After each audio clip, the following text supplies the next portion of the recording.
एका आंब्याच्या झाडावरचे आम्हाला इतके आंबे कसे काय सापडले? हे गाईज तुमचं स्वागत करतो साष्टांग दंडवत प्रणाम करून माझ्या मिनी ब्लॉगमध्ये.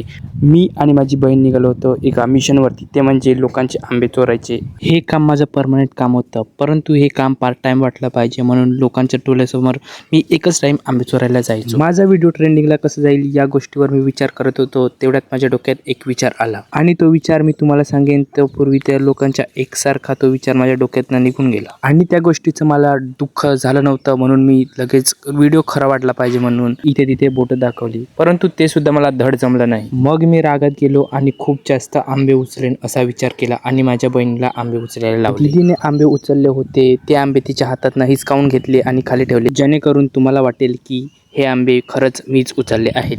शेवटी इथे तिथे हिंडकून मला 3 आंबे सापडले आणि ते मी पिशवीत ठेवायला गेलो होतं. तर दीदी बोलली ते ठेवू नको पिशवीमध्ये, कारण मी उचललेले आंबे कच्चे होते आणि दीदीने उचललेले आंबे सगळे चांगले होते. जर आता हे आंबे मी जर पिशवीत टाकले नसते तर आता मला आंबे खायला भेटले नसते, परंतु ही माझी रचलेली साजिश होती आणि ती आता माझी साजिश खरी ठरली आहे आणि आता मला आंबे खायला मिळाले आहेत. तर गाईज आपण भेटूया नेक्स्ट ब्लॉगमध्ये. चला बाय.